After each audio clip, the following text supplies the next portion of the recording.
Oke, bismillah. Assalamualaikum warahmatullahi wabarakatuh. Bismillahirrahmanirrahim. Alhamdulillahi rabbil alamin.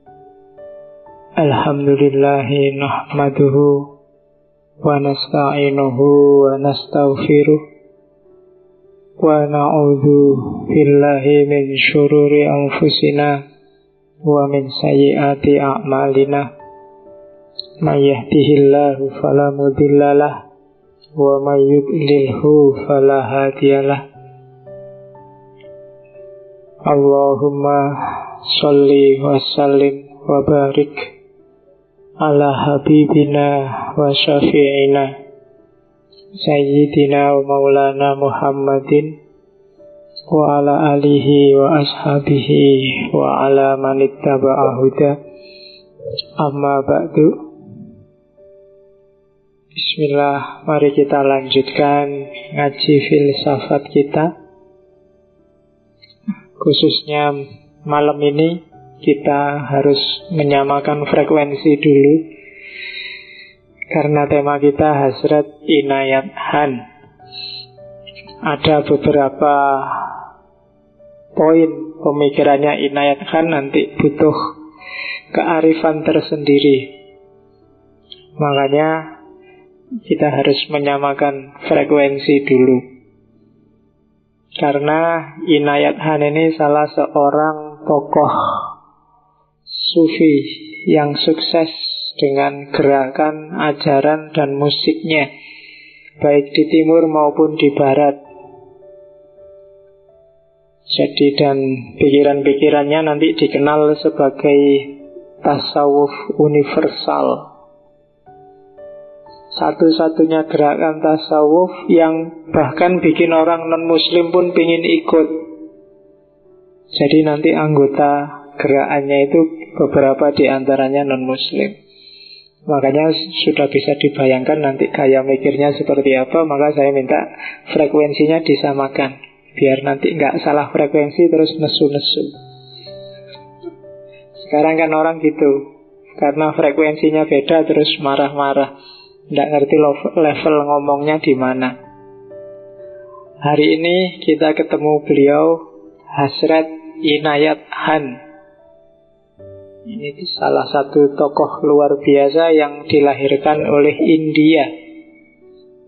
Jadi India itu memang salah satu negara, salah satu wilayah yang sangat subur secara spiritual. Baik India dulu maupun India sekarang. Kalau India dulu mungkin Nusantara itu masuk bagiannya. Itu yang bikin dulu Belanda menyebutnya Hindia Belanda. Karena memang kita masih ada di bagian itu. Kemarin waktu Tagore kan kelihatan wilayah mana saja yang dulu awalnya India. Maka malam ini setelah kemarin ketemu Tagore yang agak dekat ke Hindu, minggu-minggu lalu sekarang kita ketemu Inayat Han. Jangan salah, di India ada dua orang sufi besar yang namanya Inayat. Yang satu Inayat Khan ini yang lebih muda. Jauh sebelumnya ada syekh yang lebih tua, Syekh Inayat. Syekh Inayat ini nanti jadi gurunya sufi besar juga di India, namanya Bule Shah. Pernah dengar enggak? Enggak pernah ya? Ya, asing. Bule Shah ini sufi besar juga, terkenal. Yang saya ingat dari Bule Shah itu namanya. Bule itu kalau di India artinya lupa. Jadi memang ini gelar dari gurunya. Jadi Bule Shah ini anaknya sufi juga, namanya Muhammad Shah. Sejak kecil mungkin karena bapaknya sufi, dia banyak belajar ilmu macam-macam dan sakti luar biasa ceritanya. Dia punya banyak karomah, tapi dia merasa kering dengan segala kelebihannya. Ya mungkin kayak zaman Sunan Kalijogo yang masih jadi berandal, itu kan juga sakti, tapi dia merasa kering. Terus dia nyari guru, Ada orang menunjukkan, carilah Syekh Inayat.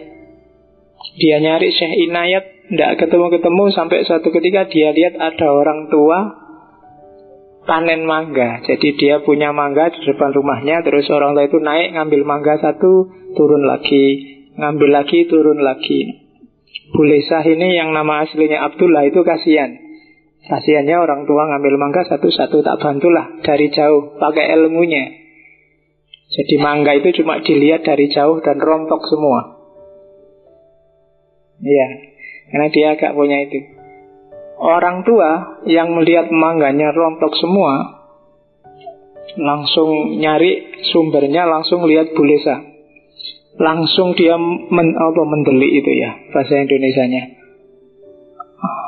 Melotot.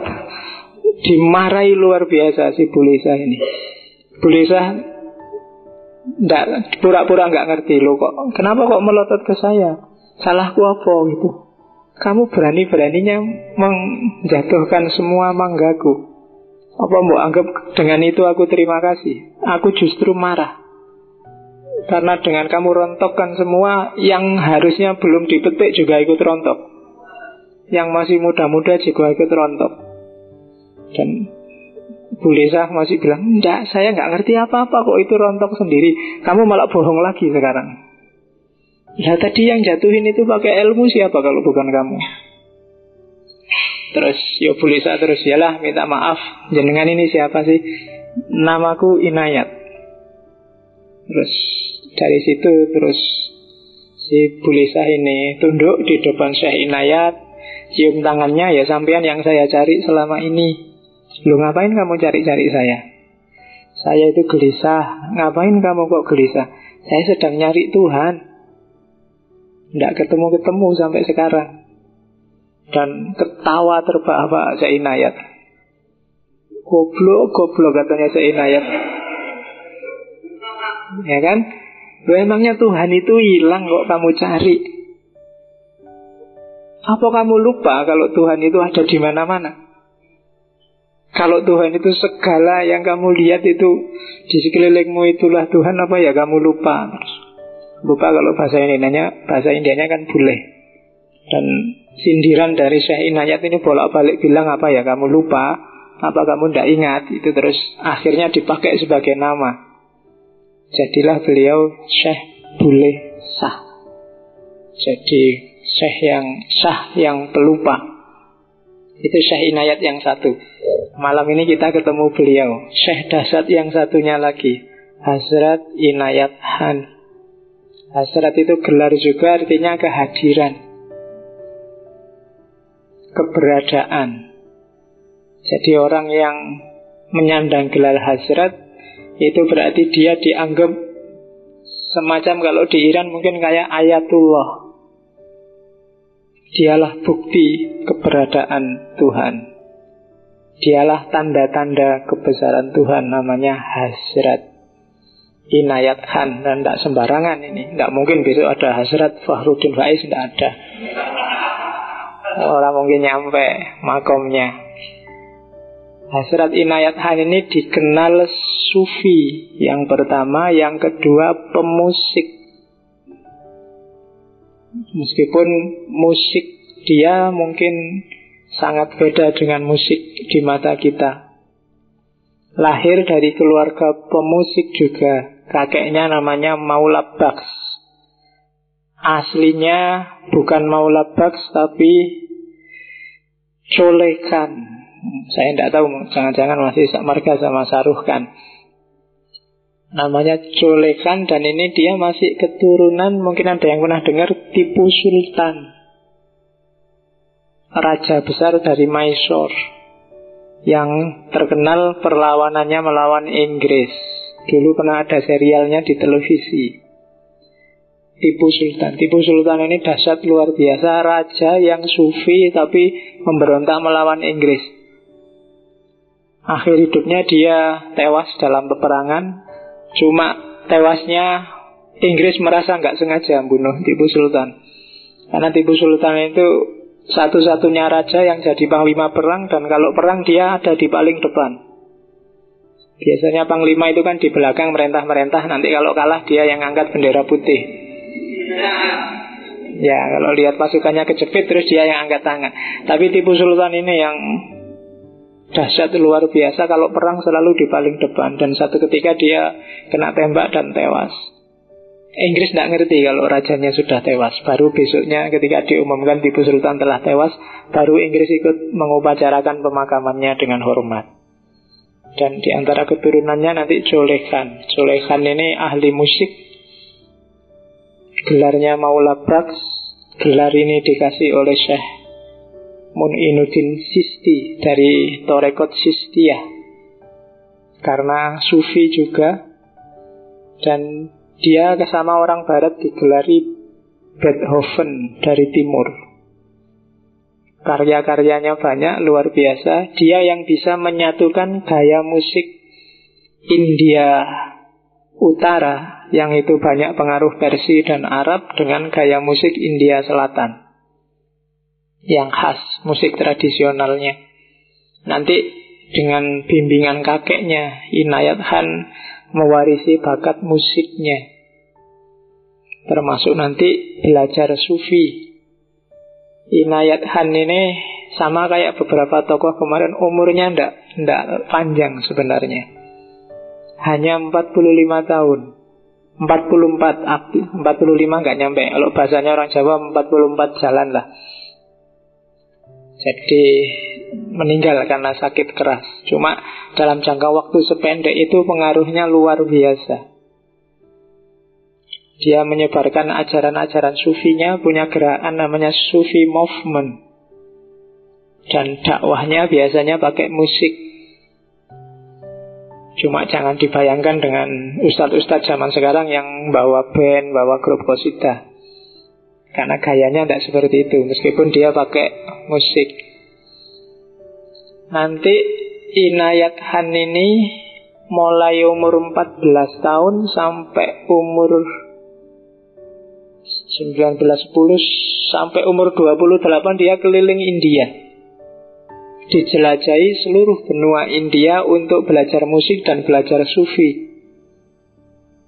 Nanti umur 28 sampai umur 44 dia keliling Eropa dan Amerika menyebarkan ajarannya.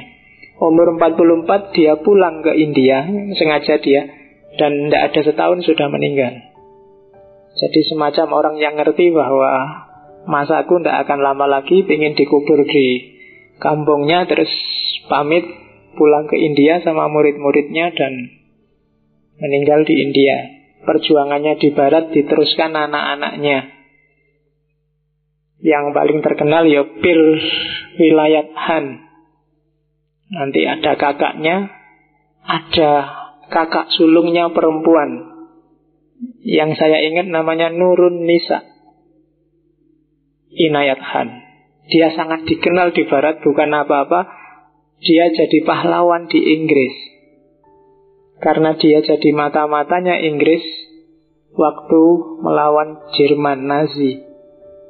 Nanti Nurun Nisa Khan ini ditangkap oleh Nazi, disiksa di kamp konsentrasinya Nazi dan tewas di sana. Salah satu anaknya Inayat Khan, cuma jauh setelah ayahnya meninggal. Karena Inayat Khan ini kan nanti setelah muter Amerika, Belanda, nanti tinggal lama di Perancis. Oke, itu ceritanya. Ringkas riwayat hidupnya. Detailnya silahkan dibaca di buku-buku, di web. Biar kalau buka web nggak buka yang itu-itu aja, buka ya sekali-sekali lah nyari yang bermanfaat ya, ilmu, banyak pelajaran. Kok kamu nggak bosen buka yang gitu-gitu.